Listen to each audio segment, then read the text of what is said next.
Hello students, good morning, good afternoon, good evening. आज आपके सामने एक और इंटरेस्टिंग टॉपिक लेकर आ रहा हूं बेटा, दैट इज सिग्निफिकेंट फिगर्स। बहुत इजी टॉपिक है। कोई भी मेजरमेंट, यूनिट्स एंड मेजरमेंट में ये टॉपिक हम पढ़ते हैं। ये सिर्फ फिजिक्स में नहीं, साइंस की बाकी ब्रांचेस में भी एप्लीकेबल है। यहाँ पे अर्थमेटिक कैलकुलेशंस को लेके कुछ रूल्स बताऊंगा आपको।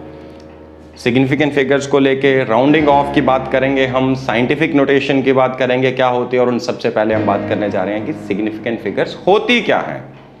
Significant figures express the accuracy with which a physical quantity is measured. जितनी ज्यादा सिग्निफिकेंट फिगर्स होंगे, जब भी आप कोई मेजरमेंट लेंगे, उसकी न्यूमेरिकल वैल्यू को जब आप एक्सप्रेस करेंगे, तो उस न्यूमेरिकल वैल्यू के अंदर जितनी ज्यादा सिग्निफिकेंट फिगर्स होंगी, उतनी एक्यूरेट आपकी कैलकुलेशन होगी। एक्यूरेसी का मतलब, एक्यूरेसी ज्यादा होने का मतलब एरर का मिनिमम होना, ठीक है। जितनी ज्यादा एक्यूरेसी होगी उतना कम एरर होगा, तो ये इसकी सिग्निफिकेंस है। Greater is the number of significant figures in a measurement, higher is the accuracy and vice versa. अब आपको पेपर में क्वेश्चन किस तरह से आएगा? आपको सिंपल क्वेश्चन आएगा, या तो आपको सीधा सीधा क्वेश्चन आएगा, कोई वैल्यू गिवन होगी, आपको उसमें से number of significant figures count करके बताने होंगे। तो उसके लिए कुछ रूल्स हैं, ये भी डिस्कस करेंगे हम। और इन रूल्स को डिस्कस करने से पहले हम सिग्निफिकेंट फिगर्स को इस तरह से भी डिफाइन करते हैं, it constitutes all the reliable digits and the first non reliable digit. तो ये सब चीजें, रिलायबल, नॉन रिलायबल क्या होता है, इन सब चीजों को एक्सप्रेस करने के लिए मैं आपसे कुछ डिस्कशन करूंगा, एक छोटी सी। अभी तक बेटा आपने देखा था, कभी भी 5 सेंटीमीटर मान लीजिए आपके पास कोई मेजरमेंट है, तो आप उसको 5 ही लिखते थे। आप कभी उसे ऐसा नहीं लिखते थे कि इट इज 5.0 सेंटीमीटर या फिर इट इज 5.00 सेंटीमीटर, ऐसा कभी नहीं लिखा जाता था। अब आपको अपनी एनसीईआरटी टेक्स्ट बुक और बाकी बुक्स में भी बहुत सारे क्वेश्चन देखेंगे जिसमें ऑब्जर्वेशंस इस तरह से गिवन होंगी, वैल्यूज इस तरह से गिवन होंगी। तो डेसिमल के बाद 0, 1 लगाएं या 2 लगाएं, वैल्यू तो नहीं बदलेगी, वैल्यू तो 5 सेंटीमीटर ही रही, लेकिन कुछ चेंजेस जरूर आई। वो चेंजेस क्या आई? यहां पे इनकी अपनी सिग्निफिकेंस है, ये कुछ ना कुछ एक्स्ट्रा इंफॉर्मेशन हमें दे रहे हैं। ये क्या इंफॉर्मेशन दे रहे हैं? ये इंफॉर्मेशन दे रहे हैं कि ये जो रीडिंग है ये किस तरह के इंस्ट्रूमेंट से ली गई है, उस इंस्ट्रूमेंट का लीस्ट काउंट होता है smallest value that it can measure. जैसे आपके ज्योमेट्री बॉक्स के स्केल का, मीटर स्केल का जो लीस्ट काउंट है that is 1 millimetre, 1/10 of a centimetre. तो यहां पे ये इंडिकेशन है कि ये ऐसे डिवाइस के साथ रीडिंग ली गई है जिसका लीस्ट काउंट कितना, 1 सेंटीमीटर। 1 सेंटीमीटर से छोटी वैल्यू को ये रीड ही नहीं कर सकता था, ये डिवाइस जिससे आपने ये रीडिंग ली है। ये रीडिंग ये इंडिकेट कर रही है कि आपने ऐसे डिवाइस से रीडिंग ली है, डेसिमल के बाद एक प्लेस तक यहां मेजरमेंट दिखाई है। हालांकि यहां पे डिजिट तो 0 आ रहा है, बट ये इंडिकेट कर रहा है कि हमारा इंस्ट्रूमेंट जो था वो डेसिमल के बाद एक प्लेस तक की वैल्यू को मेजर कर सकता था। ये थोड़ा ज्यादा सेंसिटिव था इससे। इसका लीस्ट काउंट है 0.1 सेंटीमीटर। इसका लीस्ट काउंट कितना आ रहा है? 0.1 सेंटीमीटर। ये जो रीडिंग है 5.00, ये इंडिकेट कर रहे हैं कि हमारा इंस्ट्रूमेंट इससे भी ज्यादा सेंसिटिव है। इससे भी ज्यादा सेंसिटिव मतलब इसका लीस्ट काउंट है 0.01 सेंटीमीटर। ये डेसिमल के बाद 2 प्लेसेस तक को मेजर कर सकता है। ये इतना सेंसिटिव है कि 1/100th ऑफ अ सेंटीमीटर तक को, सबसे छोटी वैल्यू जो ये रीड कर सकता है that is 1/100th of a centimetre. तो ये सबसे ज्यादा सेंसिटिव इंस्ट्रूमेंट है, ठीक है। अब जितना ज्यादा सेंसिटिव इंस्ट्रूमेंट होगा उतने कम एरर होने के चांसेस होंगे। अभी अभी मैंने एक वर्ड यूज किया था, reliable digit and non reliable. देखिए बेटा, जब भी कोई ऑब्जर्वेशन दी जाती है उसमें सबसे लास्ट वाला डिजिट जो राइट एंड पे होगा वो नॉन रिलायबल डिजिट होता है। कैसे हो सकता है? इसी रीडिंग को लेने के लिए किसी लेंथ को मेजर किया, पहले एक इंस्ट्रूमेंट यूज किया, उसने रीडिंग दी 5 सेंटीमीटर। ये इंस्ट्रूमेंट 1 सेंटीमीटर से छोटी वैल्यू नहीं रीड कर सकता था। इसी को अगर मैं किसी दूसरे ज्यादा सेंसिटिव इंस्ट्रूमेंट से रीड करता, ऑब्जर्व करता, इस मेजरमेंट को लेता, जैसे एक ऐसा इंस्ट्रूमेंट चूज करें जिसका लीस्ट काउंट है 0.1 सेंटीमीटर, हो सकता है ये जो 5 सेंटीमीटर वैल्यू है ये 4.9 सेंटीमीटर होती, 4.8 सेंटीमीटर होती, या ये 5.1 सेंटीमीटर होती, ये एग्जैक्टली 5 ना होती। हमारे इंस्ट्रूमेंट की मजबूरी थी कि सेंटीमीटर से छोटी वैल्यू को रीड ही नहीं कर सकता था। तो 4.9 हो, 5.1 हो, 4.8 हो, 5.2 हो, इन सब को ये वाला इंस्ट्रूमेंट क्या रीड करके देगा हमें? 5 सेंटीमीटर। इसका मतलब ये जो लास्ट वाला डिजिट है ये थोड़ा सा अनरिलायबल है, राइट? ये बात समझ आई आपको? वैसे ही यहां पर देखिए, ये जो 5 सेंटीमीटर है, हो सकता है हम ज्यादा सेंसिटिव इंस्ट्रूमेंट से रीड करते तो वो उसको रीड करता 5.01 सेंटीमीटर। एक ऐसा इंस्ट्रूमेंट जो डेसिमल के बाद सेकंड प्लेस को मेजर कर सकता था, वो इसको ये वैल्यू हमें रीड करके देता। जब हमें वो ये वैल्यू रीड करके देगा, डेसिमल के बाद अगली प्लेस पे जाएंगे, उसने हमें ये वैल्यू रीड करके दी, तो इसका मतलब क्या हुआ कि इस इंस्ट्रूमेंट ने 5.0 क्यों रीड किया था? क्योंकि ये डेसिमल के बाद सेकंड प्लेस को रीड नहीं कर सकता था। इसका मतलब ये हुआ कि ये जो बीच वाला डिजिट है ये अनरिलायबल है, हम नहीं जानते यहाँ पे 5.0 के आगे कुछ है कि नहीं। या ऐसा भी पॉसिबल था कि ये रीडिंग होती 4.9 सेंटीमीटर। जब ये 4.9 सेंटीमीटर है, आई एम सॉरी, इसको आप ऐसा भी लिख सकते हैं 4.99 सेंटीमीटर। तो डेसिमल के बाद सेकंड प्लेस तक मेजर किया ये, बट हमारा इंस्ट्रूमेंट डेसिमल के बाद एक ही प्लेस तक यहां पे रीड कर सकता था, तो इस 9 को राउंड ऑफ करेंगे, पीछे 1 ऐड करेंगे, तो ये 5.01 बन जाना चाहिए कि नहीं? ठीक है, तो ये लास्ट वाला डिजिट हमेशा अनरिलायबल रहेगा। वैसे ही इसमें भी आप देख सकते हैं, हो सकता है एक्चुअल रीडिंग होती 5.002 सेंटीमीटर, बट ये इंस्ट्रूमेंट डेसिमल के बाद थर्ड प्लेस को रीड ही नहीं कर सकता, तो ये 5.002 को क्या रीड करेगा? 5.00। इसलिए लास्ट डिजिट हमेशा क्या बना रहता है? अनरिलायबल। ये ऐसा भी हो सकता है ये 4.998 होता, तो लास्ट डिजिट हमेशा इसमें अनरिलायबल रहेगा। हम नहीं जानते कि ये बिल्कुल एग्जैक्ट है कि नहीं। ये हमारे इंस्ट्रूमेंट की लिमिटेशन है कि ये उस डिजिट के आगे नहीं मेजर कर पा रहा था। ठीक है, तो ये सिग्निफिकेंस है बेटा। तो 5 सेंटीमीटर, 5.0 और 5.00 तीनों न्यूमेरिकली सेम वैल्यूज हैं, बट तीनों अलग अलग इंफॉर्मेशन कन्वे कर रहे हैं। एक्स्ट्रा इंफॉर्मेशन क्या कन्वे कर रहे हैं कि इस डिवाइस का लीस्ट काउंट इतना है, जिस डिवाइस से ये रीडिंग लिया उसका लीस्ट काउंट 1 सेंटीमीटर है, जिस डिवाइस से ये रीडिंग लिया उसका लीस्ट काउंट 0.01 सेंटीमीटर है। राइट, तो अब आपको समझ आया होगा सिग्निफिकेंस का मीनिंग क्या थोड़ा सा। तो इसलिए कई बार जो डिजिट्स वैल्यू तो नहीं बदल रहे, वैल्यू तो वही है, लेकिन वो सिग्निफिकेंट हो जाते हैं हमारे लिए। ठीक है, तो ये चीजें 1 बाय 1 हम दोबारा डिस्कस करते हैं। तो चलिए क्विकली बढ़ते हैं। Rules for determining the number of significant figures. बहुत सिंपल है, बहुत सिंपल है बेटा। कोई भी ऑब्जर्वेशन अगर आपको दे दी जाए, कोई भी रीडिंग आपको दे दी जाए, उसमें जितने नॉन जीरो डिजिट्स होंगे वो हमेशा सिग्निफिकेंट होंगे। All non zero digits are always significant, all non zero are always significant. For example 239 में कितने सिग्निफिकेंट फिगर्स हैं? तीनों, 1 2 3। 2 2 1.2 कितने हैं? 1 2 3 4, सारे नॉन जीरोस हैं। तो बेटा नॉन जीरो डिजिट्स हमेशा सिग्निफिकेंट होंगे। ठीक है, तो आपका काम बहुत आसान हो गया। अब चेक क्या कर रहे हैं? सिर्फ और सिर्फ जीरोस। नॉन जीरो तो हमेशा सिग्निफिकेंट रहेगा, कौन सा जीरो सिग्निफिकेंट है और कौन सा जीरो सिग्निफिकेंट नहीं, अब सिर्फ हमें उस पर फोकस करना है। राइट, तो जब भी सिग्निफिकेंट फिगर्स काउंट करने हैं, नॉन जीरो सिग्निफिकेंट है ही है, फोकस किस पे करना है? जीरोस पे। Now all zeros in between any two non zero digits are always significant. For example आपके सामने एक रीडिंग लिखता हूं 2.003, इसमें कितने सिग्निफिकेंट फिगर्स हैं? 4, 1 2 3 एंड 4। दो जीरोस आ रहे हैं, नॉन जीरो तो है ही है, 2 और 3 तो सिग्निफिकेंट है। ये जो जीरोस है क्या in between any two non zeros आ रहे हैं? ये कोई भी नंबर और लेता हूं 2501, इसमें भी कितने सिग्निफिकेंट फिगर्स हैं? 4। जब भी कोई जीरो नॉन जीरोस के बीच में आए तो उसको भी इंक्लूड करना है।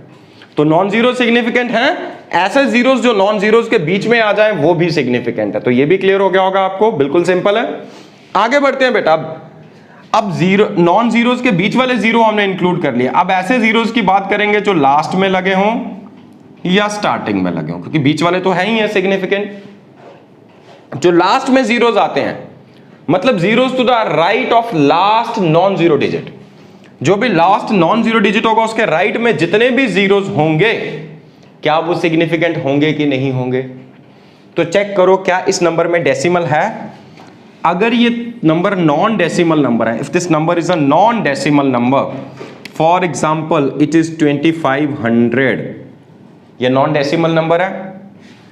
200, 3000, 29750, ये सारे नॉन डेसिमल हैं। तो ट्रेलिंग जीरो, ट्रेलिंग या टर्मिनल जीरोस होते हैं लास्ट नॉन जीरो के राइट साइड पे जो, तो ये वाले दोनों जीरोस जो हैं ये नॉन सिग्निफिकेंट है। तो इसमें नंबर ऑफ सिग्निफिकेंट फिगर सिर्फ कितने रहेंगे? 2। 200 में कितने सिग्निफिकेंट फिगर्स हैं? जस्ट 1 ओनली, क्योंकि ये जो लास्ट वाले ट्रेलिंग जीरोस हैं ये सिग्निफिकेंट नहीं है। सिग्निफिकेंट फिगर्स में हम इनको इंक्लूड नहीं करते। हालांकि बेटा इन जीरोस को लगाने से वैल्यू बदलती है, एक जीरो और लगा दूंगा तो 200 से 2000 हो जाएगी, बट हमारे लिए सिग्निफिकेंट नहीं है। क्यों नहीं है, जब आगे साइंटिफिक नोटेशन में लिखूंगा तब आपको खुद ही क्लियर हो जाएगा, ठीक है। वैसे 3000 में बेटा सिर्फ एक सिग्निफिकेंट फिगर है, ओनली वन, दैट इज 3, ये तीनों सिग्निफिकेंट नहीं होंगे। 29750 की अगर मैं बात करूं, इसमें 2975 ये चारों तो सिग्निफिकेंट हैं, ये जो जीरो है ये सिग्निफिकेंट नहीं है। So all the trailing zeros in a non decimal number are not significant. अगर नंबर में डेसिमल नहीं है तो ट्रेलिंग जीरोस को आप काउंट नहीं करेंगे, राइट। एक केस में आप काउंट कर सकते हैं, such zeros are significant if they come from a measurement. For example 200 में तो एक सिग्निफिकेंट फिगर था, लेकिन अगर 200 के आगे मैं यूनिट लगा दूं मीटर, तो अब if it comes from a measurement, मतलब इसके आगे अगर यूनिट लगी हुई है कोई ना कोई, किसी न किसी मेजरमेंट से कोई ना कोई रीडिंग आगे यूनिट लगी है, तो तब आप इन जीरोस को इंक्लूड करेंगे। अब इसमें कितने सिग्निफिकेंट फिगर्स हैं, 3। जैसे यहां पे मैंने लिखा 3000, सपोज मैं लिख दूं 3000 ग्राम, अब इसके आगे यूनिट आ गई, अब चारों के चारों डिजिट सिग्निफिकेंट हो जाएंगे। So number of significant figures become 4, right. उसके आगे फिर से अब टर्मिनल ट्रेलिंग जीरोस की बात हो रही है, फिर से राइट साइड में जो जीरोस आ रहे हैं, but in a decimal expression are always significant. For example 2.00 में कितने सिग्निफिकेंट फिगर्स हैं, 3। 3590 में कितने सिग्निफिकेंट फिगर्स हैं, सिर्फ 3, क्योंकि अभी डेसिमल नहीं है। बट अगर इसमें डेसिमल हो, चाहे वो डेसिमल यहां पे हो, चाहे वो 359.0 हो, ये सारे के सारे डेसिमल एक्सप्रेशन में ट्रेलिंग जीरोस हमेशा सिग्निफिकेंट होंगे। तो इसमें भी 4 सिग्निफिकेंट फिगर्स हैं, इसमें भी 4 हैं। अगर डेसिमल ना होता तो हम कितने सिग्निफिकेंट फिगर्स यहां पे होते, तो यहां पे हम बताते हैं कितने सिग्निफिकेंट फिगर्स हैं, just 3। So non decimal number में ट्रेलिंग जीरो सिग्निफिकेंट नहीं है, डेसिमल में ट्रेलिंग जीरो सिग्निफिकेंट है, ये याद रखिएगा। हाँ, नॉन डेसिमल में if it is followed by some unit, that means it comes from a measurement, तो आप ट्रेलिंग जीरोस को काउंट करेंगे नॉन डेसिमल में, अदरवाइज वो नॉन सिग्निफिकेंट है, राइट। अब बेटा हमने ये भी देख लिया नॉन जीरो सिग्निफिकेंट है, नॉन जीरोस के बीच वाले जीरो सिग्निफिकेंट हैं। अब बचे थे एक्सट्रीम राइट पे और एक्सट्रीम लेफ्ट पे, मतलब ट्रेलिंग जीरोस और इनिशियल जीरोस। तो ट्रेलिंग पे हम डिस्कस कर चुके हैं। अब बात करते हैं फर्स्ट नॉन जीरो डिजिट, जो फर्स्ट नॉन जीरो डिजिट है इसके लेफ्ट में जो जीरोस आते हैं। देखो नॉन डेसिमल नंबर में तो कभी आप लिखते नहीं, जैसे 3 को तो आप कभी लिखोगे नहीं 003, 7 को आप कभी नहीं लिखोगे 007, बात अलग है जेम्स बॉन्ड लिखता था, उसको छोड़ दीजिए, नॉर्मली हम ऐसा कभी लिखते ही नहीं। सो नॉन डेसिमल में इनिशियली जीरोस लिखे ही नहीं जाते कभी, तो मतलब ही नहीं बनता इनको काउंट करने का। हाँ, अगर ये डेसिमल नंबर होता 0.03, 0.0003, 0.07, 0.00057, कुछ भी हो, तो फर्स्ट नॉन जीरो जो है उसके लेफ्ट में जितने जीरोस हैं, all these are not significant. ये वाले फर्स्ट नॉन जीरो डिजिट के लेफ्ट में जितने भी जीरोस होंगे बेटा ये कभी भी सिग्निफिकेंट नहीं होंगे। इसमें भी नंबर ऑफ सिग्निफिकेंट फिगर्स 1 है, इसमें भी 1 है, इसमें 1 है, इसमें नंबर ऑफ सिग्निफिकेंट फिगर्स 2 है, राइट। हालांकि यहां पे डेसिमल के बाद जीरोस बढ़ाओगे तो वैल्यू बदल रही है, वो अलग कंसेप्ट है बेटा, लेकिन हमारे लिए अभी ये जीरोस बिल्कुल भी सिग्निफिकेंट नहीं होंगे, राइट। आई होप ये चीज क्लियर होगी आपको। अब लास्ट में एक रूल और याद रखिएगा, number of significant figures should not change on changing the unit. तो यूनिट बदलने के साथ नंबर ऑफ सिग्निफिकेंट फिगर्स कभी भी नहीं बदलने चाहिए, ये बहुत इंपॉर्टेंट है, इस पे बच्चे कम ध्यान देते हैं। तो बच्चों यहां पे अच्छे से ध्यान देना, इसका क्या मीनिंग है। फॉर एग्जाम्पल मैं आपके सामने एक वैल्यू लिख रहा हूं 5 मीटर, मैं आपको कहता हूं बेटा इसको सेंटीमीटर में कन्वर्ट कीजिए, तो आप क्विकली बताएंगे सर इट इज 500 सेंटीमीटर। अब मुझे बताइए जरा इसके अंदर कितने सिग्निफिकेंट फिगर्स हैं, ओनली 1। इसके अंदर कितने हैं, ट्रेलिंग जीरो नॉन डेसिमल में ऐसे तो काउंट नहीं करते, बट यूनिट लगी हो तो काउंट करते हैं, तो इसमें कितने आगे 3। तो नंबर ऑफ सिग्निफिकेंट फिगर्स 1 से बढ़ के कितने हो गए 3, तो ये गड़बड़ा भाई, ऐसा नहीं होना चाहिए। या अगर मैं इसको मिलीमीटर में लिखता तो ये आ सकता था 5000 मिलीमीटर, ठीक है। तो यहां कितने सिग्निफिकेंट फिगर्स हो गए, 4 हो गए कि नहीं। तो ऐसा नहीं होना चाहिए, बहुत बड़ी गड़बड़ है। जब भी हम यूनिट बदलें, यूनिट बदलने के साथ सिग्निफिकेंट फिगर्स नहीं बदलने चाहिए। तो क्या किया जाए, आई होप ये रूल्स क्लियर हो गए होंगे। अब मैं इनको रब करता हूं यहां से, ये आपकी एनसीईआरटी में भी गिवन है, मैं भी आपको नोट सेंड कर दूंगा, उसमें भी आपको सारे रूल्स मिल जाएंगे। इस प्रॉब्लम को दूर करने के लिए, क्योंकि अक्सर हम देखते हैं जब हम यूनिट बदलते हैं तो हमसे जाने अनजाने नंबर ऑफ सिग्निफिकेंट फिगर्स बदले जाते हैं, मगर ये गलत है, नहीं होना चाहिए। इस प्रॉब्लम को दूर करने के लिए ही हमने वैल्यूज को एक्सप्रेस करने के लिए एक नया तरीका ढूंढा, जिसे हम कहते हैं साइंटिफिक नोटेशन। जिसे हम क्या बोलते हैं? Scientific notation. ये साइंटिफिक नोटेशन क्या चीज है? किसी भी नंबर को आप अगर एक्सप्रेस कर दें इस फॉर्म में a into 10 to the power b, a into 10 to the power b, but साथ में एक चीज का ध्यान रखिएगा, वेयर जो a है उसकी वैल्यू इन बिटवीन 1 एंड 10 है। 1 हो सकती है, 1 से छोटी नहीं हो सकती, और 10 नहीं हो सकती, 10 से छोटी छोटी रहेगी। 10 नहीं हो सकती, इट इज लेस देन 10। तो आपको ध्यान रखना है कि आपको a की वैल्यू इन बिटवीन 1 एंड 10 रखनी, 1 को इंक्लूड करना है लेकिन 10 को इंक्लूड नहीं करना। ऐसी नोटेशन को हम बोलते हैं साइंटिफिक नोटेशन।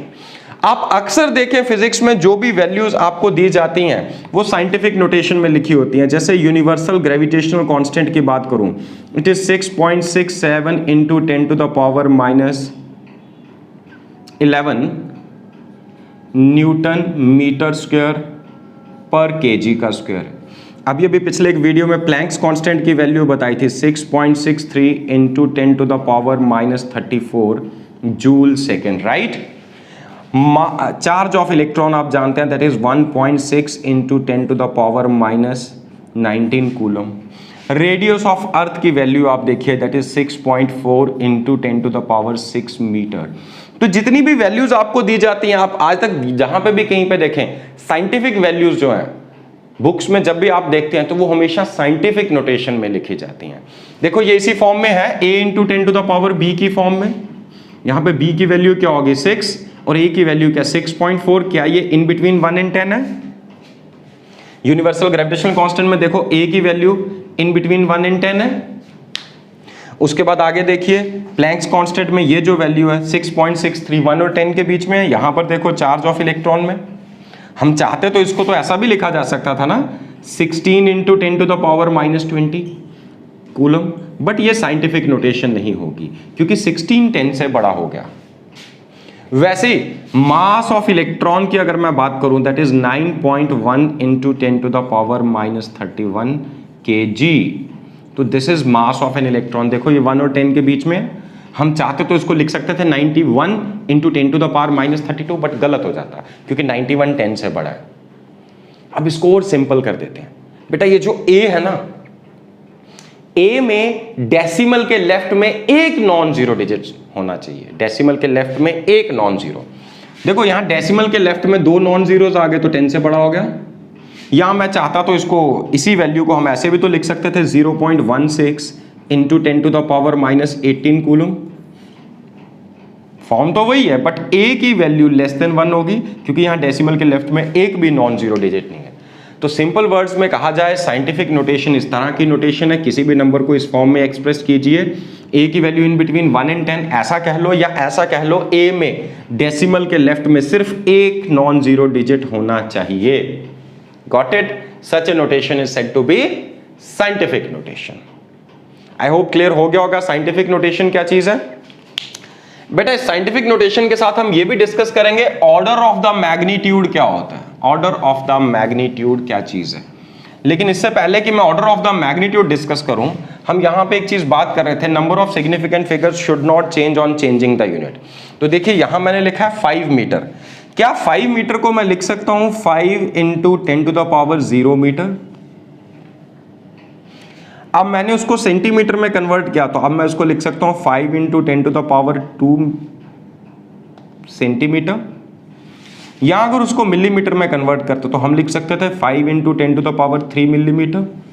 हाँ एक चीज और, जब भी साइंटिफिक नोटेशन में आप लिखेंगे number of significant figures count करने सिर्फ a को देखना, आपको 10 की पावर की ओर नहीं जाना। तो देखो यहां पे सिग्निफिकेंट फिगर 1 है, सिर्फ 5 जब मीटर में लिखा, जब सेंटीमीटर में कन्वर्ट किया तो भी 1 है, जब मिलीमीटर में कन्वर्ट किया तो भी 1 है। So number of significant figures will not change if you express the measurements in scientific notation. ये चीज बेटा आपको याद रखनी है। आई होप साइंटिफिक नोटेशन भी क्लियर हो गया होगा और ये रूल्स भी क्लियर हो गए होंगे। स्टिल कोई डाउट आप मुझे पूछ सकते हैं। चलिए इसके साथ में एक चीज और क्विकली डिस्कस करता हूं बेटा, order of the magnitude. Order of magnitude, देखिए फिजिकल क्वांटिटीज वो हैं जिनके मैग्नीट्यूड को आप मेजर करके न्यूमेरिकली एक्सप्रेस कर सकते हैं। So what is order of the magnitude? Order of the magnitude, कोई भी वैल्यू आप लिखते हैं उसको आप नियरेस्ट 10 की पावर में राउंड ऑफ कीजिए, नियरेस्ट 10 की पावर में राउंड ऑफ कीजिए, जो 10 की पावर आएगी वही ऑर्डर ऑफ द मैग्नीट्यूड होगा। सिंपल सी बात है। जैसे यहां पे देखो मास ऑफ इलेक्ट्रॉन को मैंने लिखा 9.1 into 10 to the power -31 kg। Charge of electron को हमने लिखा 1.6 into 10 to the power -19 coulomb. उसके बाद हम ले लेते हैं Planck's constant, that is 6.63 into 10 to the power -34 joule second. तो यहाँ तीन वैल्यूज मैंने लिखी, हालांकि ये तीनों कांस्टेंट्स हैं, यूनिवर्सल कांस्टेंट्स हैं, mass of electron, charge of electron और प्लैंक्स कांस्टेंट, जो भी है कांस्टेंट हो या वेरिएबल हो। हमें देखना है इसका ऑर्डर ऑफ द मैग्नीट्यूड क्या है। तो उसके लिए आपको क्या करना है, किसी भी क्वांटिटी का ऑर्डर ऑफ द मैग्नीट्यूड अगर आपने चेक करना है, आप उसको साइंटिफिक नोटेशन में लिखिए और इस वैल्यू को देखिए। अगर तो ये वैल्यू 5 से बड़ी है तो आप इसकी जगह राउंड ऑफ करके 10 लिख दें। अगर ये 5 से छोटी है तो आप इसकी जगह 1 लिखें। 5 से बड़ी होगी तो उसके नियरेस्ट 10 की पावर क्या है, 10 टू द पावर 1। 5 से छोटी है तो नियरेस्ट 10 की पावर क्या है, 10 टू द पावर 0। तो आप इसको, जैसे ये 9.1 है तो आप इसको क्या लिखेंगे, 10, इसको आप 10 लिखेंगे। जैसे आप इसको 10 लिखेंगे this value becomes equivalent to 10 to the power -30 kg। वैसे इसको देखिए 1.6, 5 से छोटा तो इसको 1 ही लिखेंगे, तो इसका मैग्नीट्यूड आ रहा है 10 टू द पावर -19 कूलम। इसमें 6.63 5 से बड़ा है, इसकी जगह 10 लिखेंगे तो इसकी वैल्यू आ जाएगी 10 to the power -33 joule second. अब ऑर्डर ऑफ द मैग्नीट्यूड क्या है बेटा, ऑर्डर ऑफ द मैग्नीट्यूड है 10 की जो पावर आ रही है। सो यहां पे इसका ऑर्डर ऑफ द मैग्नीट्यूड है -30, मास ऑफ इलेक्ट्रॉन का, चार्ज ऑफ इलेक्ट्रॉन का -19 और प्लैंक्स कांस्टेंट का जो ऑर्डर ऑफ द मैग्नीट्यूड है दैट इज -33। तो आप कैसे डिटरमिन करेंगे ऑर्डर ऑफ द मैग्नीट्यूड, आप उसको साइंटिफिक नोटेशन में लिखिए। साइंटिफिक नोटेशन में लिखने के बाद जो ए वाला पार्ट है इसको आप राउंड ऑफ करें नियरेस्ट 10 की पावर में। नियरेस्ट 10 की पावर में राउंड ऑफ करने का मतलब यहां पे क्या है कि आप 5 से बड़ा तो उसकी जगह 10 लिख दें, 5 से छोटा तो आप उसकी जगह 1 लिखें। उसके बाद देखिए क्या वैल्यू आ रही है, उस वैल्यू में जो 10 की पावर आ रही होगी वही क्या होगी, ऑर्डर ऑफ द मैग्नीट्यूड। ठीक है, आई होप ये क्लियर हो चुका होगा what is order of the magnitude. तो बेटा ये था। अब इसके बाद ये है कि कभी भी, जैसे यहां भी मैं वर्ड यूज कर रहा था राउंडिंग ऑफ, तो अगर हम राउंडिंग ऑफ की बात करें बेटा, तो राउंडिंग ऑफ किस तरह से की जाती है, ये आपने पहले भी किया हुआ राउंडिंग ऑफ, आज मैं फिर से आपको रिवाइज कराने जा रहा हूं। What is rounding off. जैसे मान लीजिए आपको कोई वैल्यू दे दी गई है जिसमें डेसिमल प्लेसेस 5 है, आप चाहते हैं सिर्फ उसको 2 डेसिमल प्लेसेस तक रिड्यूस करना, तो हमें लास्ट की 3 डिजिट्स को राउंड ऑफ करना पड़ेगा। So what is rounding off और ये कैसे की जाती है। ठीक है, सपोज आपके पास वैल्यू है 2.872, अब आपको इसको राउंड ऑफ करना है सेकेंड डेसिमल प्लेस तक, तो इसी वैल्यू को आप लिखेंगे 2.87। ठीक है, अगर यही वैल्यू होती 2.876 होती, 7 होती, 5 से बड़ी होती, तो आप इसको लिख सकते थे 2.88। याद आ गया होगा कुछ आपको। देखिए जिस डिजिट को आपने राउंड ऑफ करना है, जैसे इसको राउंड ऑफ करना है, चेक करो ये 5 से बड़ा है कि छोटा है। अगर तो ये 5 से छोटा है तो इसको एज सच ड्रॉप कर दो, जो बचे हुई वैल्यू है वो लिख दीजिए 2.87। और अगर ये वैल्यू 5 से बड़ी है तो आप क्या करेंगे, इसको हटाएंगे लेकिन इसके पिछले डिजिट में +1 कर देंगे। अगर ये 5 से बड़ी है तो पिछले डिजिट में आपको 1 ऐड कर देना है, तो ये वैल्यू क्या आ जाएगी 2.88। That's it, right. तो आपको राउंडिंग ऑफ के ये रूल समझ आ गए होंगे बेटा। अब सवाल ये आ रहा है कि ये डिजिट अगर एग्जैक्टली 1 होता, एग्जैक्टली 5 होता, मान लीजिए ये होता 2.875, तो आप क्या करते हैं, अब आपको सेकंड प्लेस तक इसको राउंड ऑफ करके लाना है। थर्ड डेसिमल प्लेस आपको नहीं लिखना। अगर तो 5 से बड़ा होता तो बड़ा सिंपल सा काम था, हम क्या करते, पिछले डिजिट में 1 ऐड कर देते। अगर ये 5 से छोटा होगा तो क्या करेंगे, पिछले डिजिट को एज सच रिटेन करेंगे और इसको हम हटा देंगे, ठीक है। बट अगर एग्जैक्टली 5 है तो देखो क्या 5 के आगे किसी भी डेसिमल प्लेस के बाद, चाहे 10 प्लेसेस के बाद, कोई नॉन जीरो आ रहा है? अगर तो आ रहा है तो फिर तो आप पिछले में 1 ऐड करेंगे, फिर आप इसको 2.88 ही लिखेंगे, क्योंकि 2.875 को क्रॉस करके थोड़ा सा तो आगे बढ़ चुके हैं ना। बट अगर ये एग्जैक्टली 2.875 ही है, 5 के आगे कोई नॉन जीरो डिजिट नहीं है, आप चाहे तो जीरो तो लगा सकते हैं बट नॉन जीरो कोई नहीं है, तो ऐसी सिचुएशन में हम देखेंगे 5 के प्रीसीडिंग डिजिट को, क्या ये ऑड है कि इवन है। अगर तो ऑड है देन ऐड 1, इसको हम लिखेंगे 2.88, ठीक है। अगर ऑड है तो ये तो बेटा पहले से पता था, 5 से छोटा तो ऐसे ड्रॉप किया, 5 से बड़ा तो पिछले में 1 ऐड किया। एग्जैक्टली 5 है तो फिर आप देखेंगे 5 के पिछले वाले डिजिट को, 5 का प्रीसीडिंग डिजिट अगर ऑड है तो उसमें 1 ऐड कर दो, अगर वो इवन है, मान लीजिए यही होता 2.865, तो अब आपको लास्ट 5 को राउंड ऑफ करना है तो आप इसे सिंपली 2.86 लिखते हैं, क्योंकि अब इसका पिछला डिजिट ऑलरेडी इवन है। वैसे 2.855 होता तो भी आप उसे राउंड ऑफ करके 2.86 लिखते, क्योंकि अब इस 5 के पिछला डिजिट क्या है, ऑड, तो फिर इसमें 1 ऐड कर देंगे। 2.875 को राउंड ऑफ करके आपने 2.88 लिखा। वैसे अगर 2.885 होता तो भी आप उसको राउंड ऑफ करके 2.88 ही लिखते, क्योंकि अब 5 का जो प्रीसीडिंग डिजिट है वो पहले से इवन है। बस ये रूल्स आपको याद रखने हैं। आई होप ये राउंडिंग ऑफ भी क्लियर हो गया होगा बेटा, बिल्कुल सिंपल है। स्टिल किसी को डाउट है तो बेटा don't hesitate, no doubt is ever a silly doubt. कभी ये नहीं सोचना कि मेरा डाउट कहीं सिली डाउट तो नहीं है, कि शायद बाकी सबको आता हो और मुझे ना आता हो, ऐसा कभी नहीं होता। No doubt is ever a silly doubt, doubts are always welcome. याद रखिएगा, your growth is directly proportional to the number of doubts you encounter. Growth हो सकता है आज पहले से कोई ऊपर है, वो यहीं रहेगा बेटा, स्टैग्नेंट हो जाएगा अगर डाउट्स नहीं आ रहे। हो सकता है कोई आज यहां पे है, डाउट्स नहीं आ रहे तो यहीं रहेगा। जिसको डाउट्स आ रहे हैं वो जिस भी लेवल पे, इस लेवल पे, इस लेवल पे, किस लेवल पे, वो पक्का ग्रो करेगा। Your growth is directly proportional to the number of doubts you encounter. और सिर्फ ये नहीं एनकाउंटर, उसके बाद पूछने भी है बेटा, ठीक है, डिस्कस करने हैं। जितना ज्यादा डिस्कस करेंगे उतना ज्यादा आप ग्रो करेंगे। बिल्कुल सिंपल लॉजिक है, तो ज्यादा कॉम्प्लिकेटेड नहीं बनाना है चीजों को। दुनिया में 3 तरह के लोग होते हैं, बेवकूफ टाइप ऑफ लोग, जो मजबूरी में सब काम किए जाते हैं जो उनको कहा जाता है, लेकिन बेमन से काम करते हैं। समझदार लोग जो सेलेक्टिवली काम करते हैं जो उनको पसंद होते हैं। और जो जीनियस लोग हैं वो क्या काम करते हैं, वो देखते हैं जरूरत किस चीज की है, जिस काम की जरूरत है उसके अंदर वो अपना इंटरेस्ट खुद ही डेवलप कर लेते हैं। तो आपको इन सब चीजों की जरूरत है। आप क्लास 11th में आ चुके हैं, आपको ये फिजिक्स पढ़नी है, बाकी सब्जेक्ट्स भी पढ़ने हैं, फिजिक्स भी पढ़नी है, आपको बोर्ड एग्जाम्स भी देने हैं, कल को कईयों ने कॉम्पिटिटिव देने हैं, नहीं देने हैं, बट ये सब उसके लिए पढ़ना जरूरी है। तो आपको इसके अंदर इंटरेस्ट डेवलप करना है। इंटरेस्ट अपने आप डेवलप हो जाएगा अगर आप टीचर से कनेक्टेड होंगे। अगर आप दोस्तों से कनेक्टेड होंगे तो कोई गारंटी नहीं है। बेटा देखिए, अगर बीमार हो जाते हैं तो किसके पास जाते हैं? क्या डॉक्टर के पास जाएंगे, कजन के पास जाएंगे, या दोस्त के पास जाएंगे? डॉक्टर के पास जाएंगे ना, जो उस फील्ड के एक्सपर्ट है। तो वैसे ही बेटा स्टडीज में अगर कभी भी कोई भी चैलेंज आ जाए तो दोस्तों से डिस्कस करेंगे, कजन से डिस्कस करेंगे, कि अपने काउंसलर, अपने मेंटर के पास आएंगे। ये चीज याद रखनी है।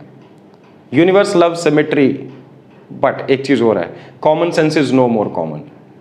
हम हाई फाई सेंसेस सारी एक्यूमुलेट करते हैं, हाई फाई नॉलेज एक्यूमुलेट करते हैं, बट कॉमन सेंस कहीं ना कहीं लैक कर जाते हैं। सो अप्लाई कॉमन सेंस, थोड़ा थोड़ा काम डेली बेसिस पे कीजिए, आप लगातार ग्रो करेंगे। चलिए क्विकली बढ़ते हैं हम अगले टॉपिक पे, ठीक है। हाँ जी बेटा, तो आज के लेक्चर का एक छोटा सा पार्ट हमारा पेंडिंग है, that is rules for arithmetic operations. कुछ अर्थमेटिक ऑपरेशंस को लेके कुछ रूल्स आपको समझाने हैं बेटा। Arithmetic operations, addition, subtraction, multiplication, division.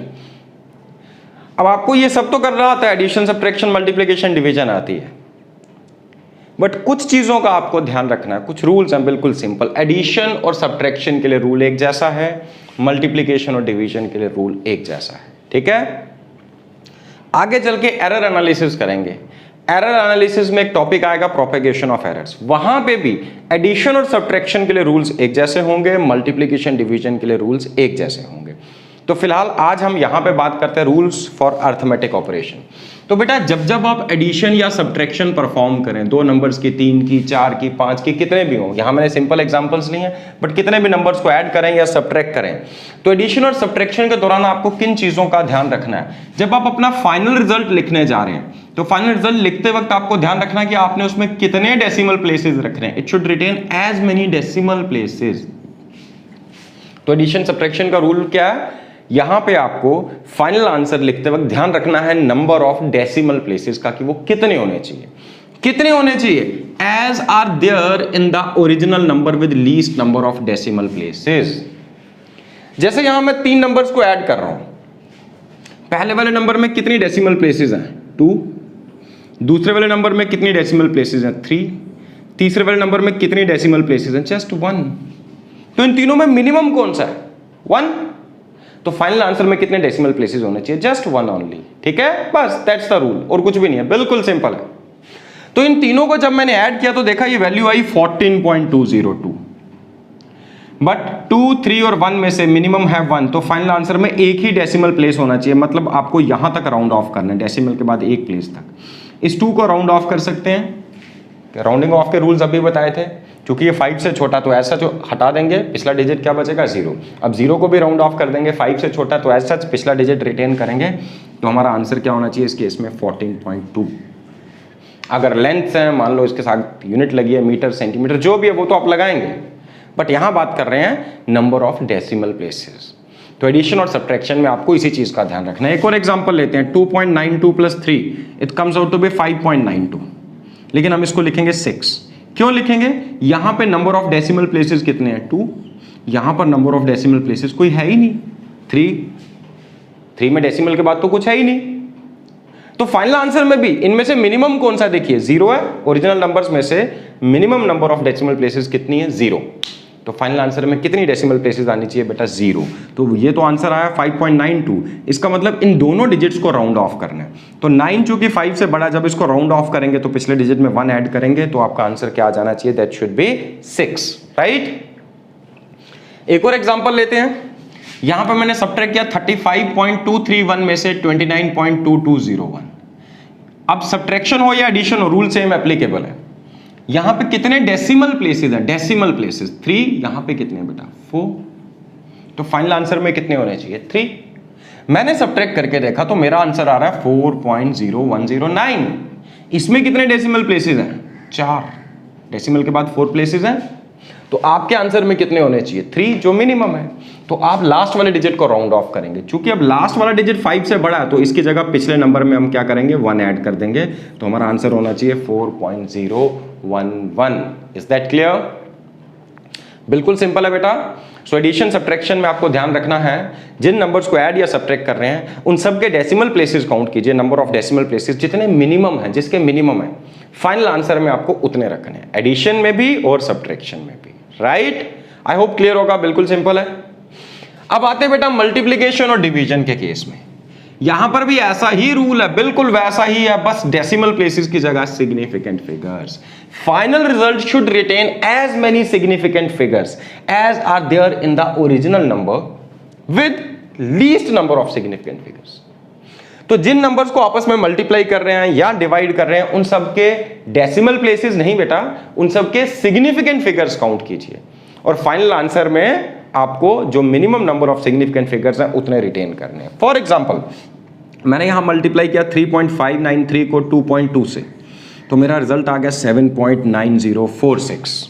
ठीक है, अब मैं इसको लिखूंगा कैसे? सबसे पहले इसमें number of significant figures count करो। All non zeros are significant, तो चारों के चारों सिग्निफिकेंट फिगर्स हैं। इसमें कितने हैं? 2। तो फाइनल आंसर में कितने होने चाहिए? इन दोनों में से जो सबसे छोटा है, यहां तो 2 ही नंबर्स को मल्टीप्लाई किया, 2 से ज्यादा भी हो सकते थे, जो least number of significant figures है वो है 2। तो फाइनल आंसर में कितने होने चाहिए? 2। तो इसका मतलब इसको जब हम राउंड ऑफ करेंगे बस यहां तक रखेंगे, बाकी सबको राउंड ऑफ कर देंगे। तो 6 को राउंड ऑफ करेंगे तो पीछे 1 ऐड कर देंगे, 5 को राउंड ऑफ करेंगे तो पीछे वैसे ही 0 है, अगर 1 ऐड भी कर लोगे कोई फर्क नहीं पड़ता। तो ये सिंपली क्या बचना चाहिए? 7.9, राइट। यहां मैंने बेटा मल्टीप्लाई किया 2.653 into 3, it comes out to be 7.959। Again number of significant figures count करते हैं। इसमें नंबर ऑफ सिग्निफिकेंट फिगर्स कितने हैं बेटा? 4, चारों सिग्निफिकेंट है। इसमें कितने हैं? सिर्फ 1 ओनली, है ना? तो फाइनल आंसर में कितने होने चाहिए? 1 सिग्निफिकेंट फिगर्स, बट अभी तक कितने आ रहे हैं? 4। तो इन तीनों को राउंड ऑफ करेंगे। आगे इनको छोड़ दो, सीधा इस 9 को राउंड ऑफ करना है हमें। 5 से बड़ा तो पिछले डिजिट में 1 ऐड करेंगे, तो आपका आंसर क्या होना चाहिए इस केस में? 8, ना कि 7.959। ठीक है? तो यहां ध्यान रखना है minimum number of significant figures का। यहां मैंने एक डिवीजन परफॉर्म की, 14.237 को डिवाइड किया 8.53 से। इसमें न्यूमरेटर में कितने सिग्निफिकेंट फिगर्स हैं? 1 2 3 4 5, पांचों सिग्निफिकेंट हैं। यहां देखो कितने हैं? 3। फाइनल आंसर में कितने होने चाहिए? 3, जो मिनिमम है। हमारे कितने आ रहे हैं? देखो 1.66905041103 सारे सिग्निफिकेंट हैं, क्योंकि सारे नॉन जीरो तो सिग्निफिकेंट होते ही हैं। जो जीरो नॉन जीरोस के बीच में आ जाए वो भी सिग्निफिकेंट है। 1 2 3 4 5 6 7 8 9 10 11 सिग्निफिकेंट फिगर्स। तो हमें इसको राउंड ऑफ करना है। कहां तक?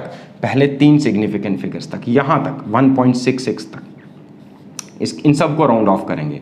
अच्छा, जब इसको राउंड ऑफ करेंगे 9 है, 5 से बड़ा है, तो पिछले डिजिट में क्या आना है? 1 ऐड करना है, तो आपका आंसर हो जाना चाहिए 1.67।